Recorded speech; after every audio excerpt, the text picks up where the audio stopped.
Nous bénissons le glorieux nom de notre Seigneur Jésus. Et ce jour, nous allons prendre nos Bibles dans le livre de Luc, au chapitre 18. Nous allons lire donc les versets 18 à 30. Luc chapitre 18, versets 18 à 30. Un chef interrogea Jésus et dit: « Bon maître, que dois-je faire pour hériter la vie éternelle ?» Jésus lui répondit: « Pourquoi m'appelles-tu bon? Il n'y a de bon que Dieu seul. Tu connais les commandements: tu ne commettras pas d'adultère, tu ne tueras point, tu ne déroberas point, tu ne diras point de faux témoignages, honore ton père et ta mère. J'ai, dit-il, observé toutes ces choses dès ma jeunesse. » Jésus, ayant entendu cela, lui dit: « Il te manque encore une chose. Vends tout ce que tu as, distribue-le aux pauvres, et tu auras un trésor dans les cieux. Puis, viens et suis-moi. » Lorsqu'il entendit ces paroles, il devint tout triste, car il était très riche. Jésus, voyant qu'il était devenu tout triste, dit qu'il est difficile à ceux qui ont des richesses d'entrer dans le royaume de Dieu. Car il est plus facile à un chameau de passer par le trou d'une aiguille qu'à un riche d'entrer dans le royaume de Dieu. Ceux qui l'écoutaient disaient: « Et qui peut être sauvé ?» Et Jésus répondit: « Ce qui est impossible aux hommes est possible à Dieu. » Pierre dit alors: « Voici, nous avons tout quitté et nous t'avons suivi. » Et Jésus leur dit: « Je vous dis en vérité, il n'est personne qui, ayant quitté à cause du royaume de Dieu sa maison, ou sa femme, ou ses frères, ou ses parents, ou ses enfants, ne reçoivent beaucoup plus dans ce siècle-ci et dans le siècle à venir la vie éternelle. » Et toute cette longue lecture que nous venons de passer, nous voulons simplement expliquer notre thème qui est « Comment suivre Jésus ?» Comment suivre Jésus? Et nous commençons donc par un chef, un jeune homme qui était chef et qui lui s'est approché du Seigneur pour lui poser une question très importante. Que dois-je faire pour hériter la vie éternelle? Et le Seigneur va lui rappeler tous les commandements et lui demande s'il obéit, s'il applique la parole de Dieu en obéissant au commandement du Seigneur. Et étonnamment, le jeune homme va lui dire que moi, dès ma jeunesse, ces choses-là, je les pratique. Félicitations, bravo. Il y a beaucoup d'enfants de Dieu, il y a beaucoup de croyants qui obéissent au commandement du Seigneur, qui pratiquent certaines notions sur la parole de Dieu, qui sont des bons et fidèles chrétiens dans l'Église, d'un cœur, semble-t-il, bien disposé. Mais bien aimé, toutes ces choses ne suffisent pas pour suivre Jésus. Pourtant, on obéit à la parole. Pourtant, on fréquente l'Église. Pourtant, on sert l'Église dans un département ou dans un autre. Mais ces choses agréables, je l'avoue, mais ne peuvent pas satisfaire la notion de comment suivre Jésus.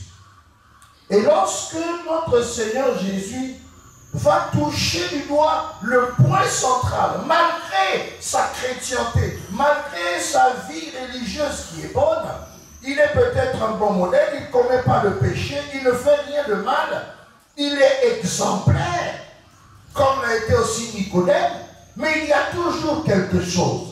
Et le doigt de notre Seigneur va donc pointer quelque chose dans sa vie. Le Seigneur dit: il te manque, malgré toute ta vie religieuse, malgré toute toute ta chrétienté, c'est bien tout ce que tu fais, tu obéis à la parole, tu ne commets plus le péché, mais il te manque une chose. Et lorsque le Seigneur dit, vends tes biens, tout ce que tu as, distribue-le aux pauvres. Et le Seigneur lui dit, puis, viens et suis-moi. Il y a eu un problème. Et c'était ça. Et c'est ça dont beaucoup de chrétiens, aujourd'hui, les églises sont pleines. Des jeunes chrétiens qui sont engagés à Christ. Des jeunes chrétiens qui ont renoncé au péché. Qui font un pas, deux pas pour obéir au commandement du Seigneur. Tout ça, c'est bien. Mais la condition sine qua non pour suivre le Seigneur, c'est, bien-aimé, renoncer à tout. Parce que dans notre cœur, il y a une petite idole. C'est vrai qu'on obéit à la parole de Dieu. C'est vrai qu'on fréquente l'église, on respecte les programmes de l'église.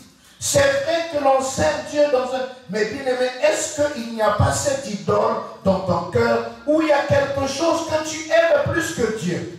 Malgré toute ta chrétienté, malgré toute ta religiosité. Il y a dans ton cœur une idole. Et le Seigneur dit, il te manque une chose. Ne croyez pas que l'idolâtrie, c'est seulement avoir les statuettes. Non, même dans nos cœurs, il y a quelque chose qu'on peut aimer plus que Dieu. Et le Seigneur dit, débarrasse-toi de tout ça. Vends, distribue aux pauvres, puis viens et suis-moi. Bien-aimé, là était un problème. Le visage de ce jeune garçon exemplaire a changé. Parce qu'on a touché du doigt l'idole qui était dans son cœur. Malgré toute sa vie croyante, malgré tout ce qu'il fait de bien, il y avait un problème. Il était tout triste. Et le Seigneur constate que celui qui se vantait d'être exemplaire s'est attristé. Et voilà là où va s'arrêter son expérience. Ça veut dire quoi? Malgré tout ce qu'il fait de bien, il a abandonné le péché. Il sert Jésus. Il fréquente l'église. Il ne peut pas suivre Jésus. Il ne peut pas. À cause de son idole. Parce que c'est la condition sine qua non.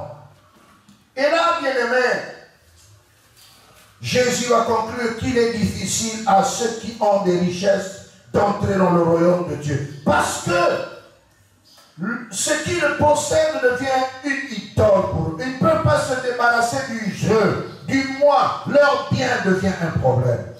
Et il dit, il est plus facile à un chameau de passer par le trou d'une aiguille qu'à un riche d'entrer dans le royaume de Dieu. Pourquoi? L'idole, le moi, il ne peut pas. Parce que pour suivre Jésus, il faut renoncer à tous. Il faut abandonner tout ce qu'on a et être prêt même à perdre comme Job tout ce que l'on a sans renier le Seigneur. Et alors, on peut suivre le Seigneur.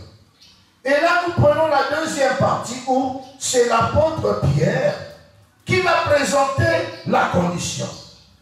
Il dit par contre nous, ça c'est ce que l'apôtre Pierre dit. Pierre alors dit, voici nous avons tout quitté et nous t'avons suivi.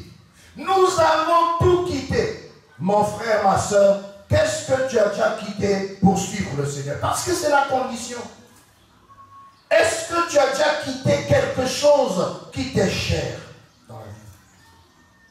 Est-ce que tu as déjà quitté un domaine d'activité qui te rapporte plus pour l'intérêt du royaume? Beaucoup de soi-disant enfants de Dieu n'apportent pas seulement la dîme, qui est un ordre de Dieu, c'est un problème. Bien aimé, tu ne peux pas suivre Jésus. Tu ne peux pas. Pierre dit, alors, voici, nous avons tout quitté et nous t'avons suivi. C'est le contraire. Pierre a commencé par tout quitter et suivre Jésus. Mais le jeune homme riche, il voulait penser déjà au royaume. Mais sans suivre Jésus, il a amélioré tous les autres domaines. Mais l'élément clé, il n'a pas pu le faire. Et là, le Seigneur va dire à Pierre, Jésus leur dit, je vous le dis en vérité, il n'est personne qui, ayant quitté à cause de mon royaume, sa maison, ou sa femme, ou ses frères, ou ses parents, ou ses enfants. Tenez, il y a deux choses, ne reçoivent beaucoup plus dans ce siècle-ci le siècle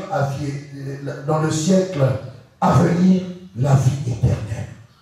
Mon frère, ma soeur, lorsque dans ce siècle présent, tu as d'abord tout quitté pour suivre Jésus, voilà la promesse que le Seigneur donne. Toi qui as tout quitté pour le suivre, il te bénira davantage. Ce qu'il a fait à Job, il t'en donnera plus. Donc comprenons bien aimé que dans le simple message de ce jour, ne peut suivre Jésus que celui qui a tout quitté pour le royaume.